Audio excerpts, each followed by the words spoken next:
après. Parce que ce verset, au fait, c'est ce que Paul, ou pas Paul, mais on ne sait pas c'est qui, est en train d'essayer de nous faire comprendre et nous faire arriver à cela. Mais tout dans ce chapitre est suspendu à ce verset. Regardez ce qui vient avant. Ainsi donc, nous aussi, étant environnés d'une si grande nuée de témoins, rejetant tout fardeau et les péchés qui nous enveloppent aisément, courons avec constance dans l'arène qui nous est ouverte.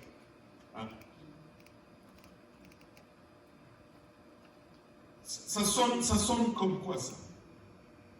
Rejeter le péché qui nous environne, ce qui nous enveloppe si facilement, et courons avec persévérance dans la carrière qui nous est ouverte. Ça résonne comme quelqu'un qui délaisse le monde et qui se consacre à Dieu. Et vous savez ce que cela veut dire tout simplement? Sainteté. Regardant à Jésus, le chef et le consommateur de la foi, qui en vue de la joie qui lui était réservée, a souffert la croix, méprisé l'ignominie, et s'est assis à la droite du trône de Dieu. On continue. Verset 3. Considérez en effet, c'est lui qui a supporté contre sa personne une telle opposition de la part des pécheurs, afin que vous ne vous lassiez point l'âme découragée.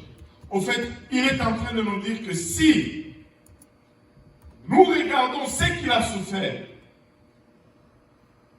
nos souffrances ne peuvent pas nous décourager. Il a payé tellement que ce que nous sommes demandés à faire est si peu comparativement. Regardez, le verset 4. Vous n'avez pas encore résisté jusqu'au sang en luttant contre le péché. Oh! Et vous avez oublié l'exhortation qui vous est adressée comme à des fils. Mon fils, ne méprise pas le châtiment. Que tout le monde dise châtiment. Alléluia. Quand on dit châtiment ici, à quoi vous pensez? Punition, correction, réprimande, souffrance, douleur. Mais ce n'est pas du tout ça. Ce n'est pas du tout ça. Et ce mot revient presque 7 fois dans ce passage avant le verset 14. Le mot châtiment vient du mot grec. Je vais essayer de le prononcer. Paidia. Le mot grec duquel vient ce mot châtiment, c'est le mot paidia, qui veut dire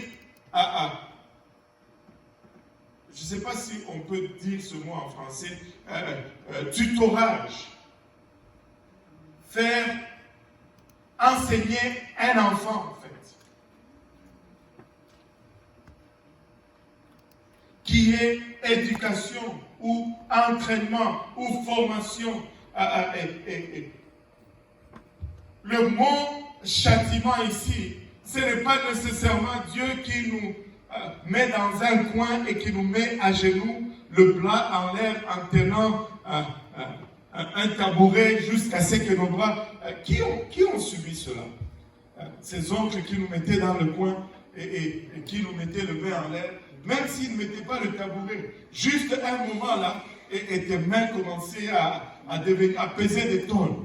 Mais on en avait un qui nous mettait même des tabourets, des fois des briques dans les bras. Et c'était des vraies tortures. C'est comme ça que nous avons grandi. Hein, Yoann?